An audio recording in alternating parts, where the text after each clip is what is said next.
Hello, I'm Rad.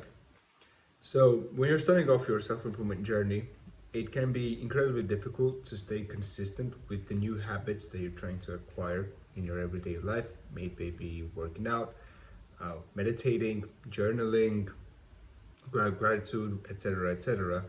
And there might be some false misconceptions you might have about consistency in general that I want to help you out with to break them and also to shift your mind towards how you see consistency and how you can also become more consistent with your habits in your daily life. So I'm gonna start off with an example, right? Which one would you say is more consistent? A person A, who can, let's say, meditates every single day, works out every single day, and journals every single day, and person B, who, he may meditate once or twice in a week, or he might work out only 3 times a week, sorry, and that just fluctuates from month to month. Maybe he does it more, sometimes he does it less, but he keeps doing it. Which one of these people are more consistent? The answer really is that they're both very much a consistent person. But why is that the case? To answer that, it's very simple. Consistency isn't about how frequently you do something, it's about doing the same thing for the long stretches of time. That means it doesn't matter if you do meditate every single day or you meditate only twice a week, one time, and 3 times a week next time, or only once every 2 weeks, etc. As long as you keep repeating the habit, you are very much a consistent person in that sense. The key word here is repetition. As long as you keep repeating the same habit over and over again for the long stretches of time, indifferent of the frequency that you do it, you are still a consistent person.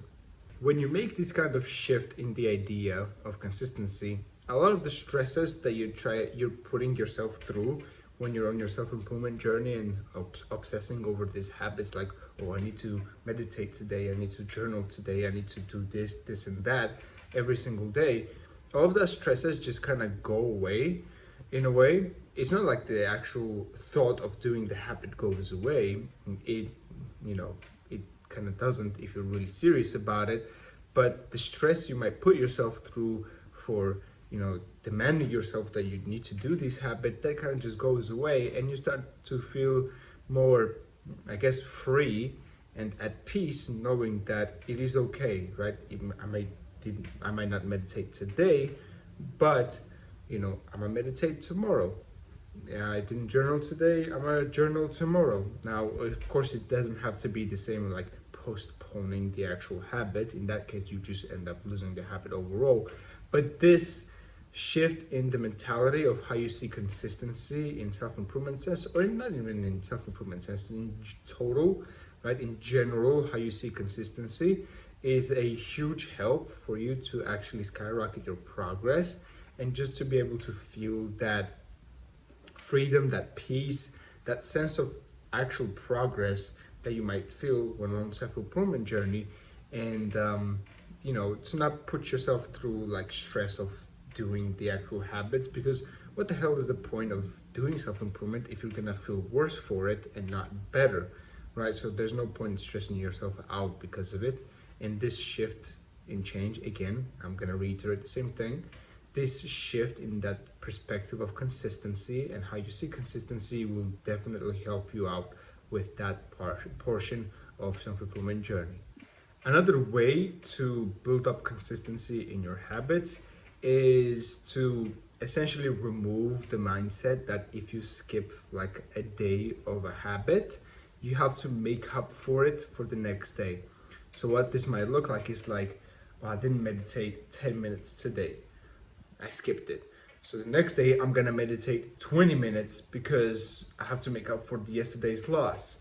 And it might seem logical, but in reality it's just not, simply because it's like, well, the day is gone, one, and two, it's an incredibly stupid way to approach habit building, is because it's not a statistics or numbers game, it's literally for your own benefit. And everybody that I've seen trying to do that, and I know a lot of people, including myself, when I was first starting off, I used to do that as well. I used to decide I would meditate 5 minutes. I did not meditate that day at all, and I would meditate 10 minutes or 15 minutes if I skipped 2 days, and it would just be just senselessly difficult for the level that I'm just not yet at. So instead, what I would suggest is that if you decided to, let's say, meditate 10 minutes every day, but you ended up skipping a day, right? What you do is just when you try to meditate the next day, you meditate for 10 minutes.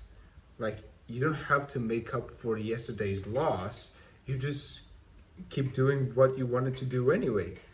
And this is a great way to build a habit because, again, this mentality that you have to make up for a loss that was yesterday is another way of putting yourself through stress, which means that you're just gonna end up not doing the habit anymore.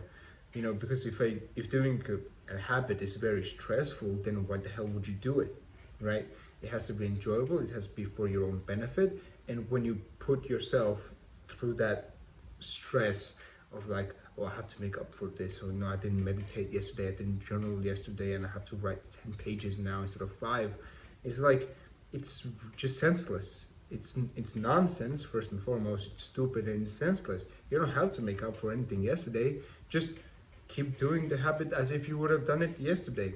That's how you build consistency. That's how you build habits in general, by not looking at them as some sort of statistics to make up, but as some things to help you out with along your journey, to make you better at mental health or physical health or etc., and not something to, you know, keep track of every single time just so that you feel better about it, you know.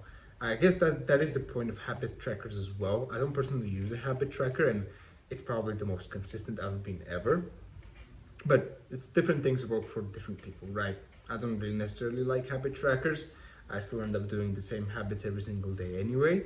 But, you know, for you it might be different. You might try it out and see what's up, right? Because sometimes habit trackers do help out with building these blocks of consistency.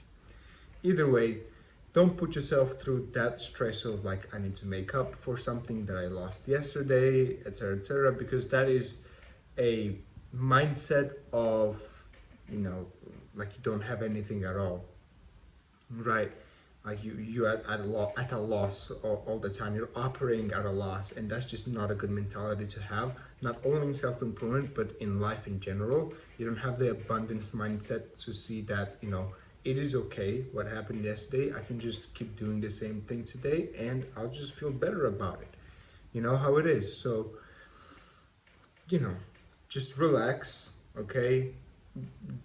Get out this like schoolboy thoughts out of your head that you need to be, you know, consistency is like doing some things every day, and you know, you have to make up for yesterday's loss. Just get those thoughts out. Try to see these two things in different perspectives, and you'll realize that not only you make a quicker progress, but a much better progress in general, and you're advancing in life much faster because of it, because you don't have that inner stress holding you back from achieving your goals that you truly want to.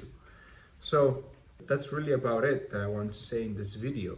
You know, it's an idea that came to me, you know, when I was running. I didn't even shower when I came back. I had this idea, I came back, I started recording because, you know, I think it's something that a lot of people need to realize, is that, you know, consistency isn't just like doing the same thing every day and whatever. And a lot of people just stress themselves out when they're on self-improvement journey, when the reason you started it is to feel better, right? Because you were not satisfied with who you were, and if you're gonna feel even worse because of it, it's like, then you're not really doing much improvement at all. At least in my mind, you don't.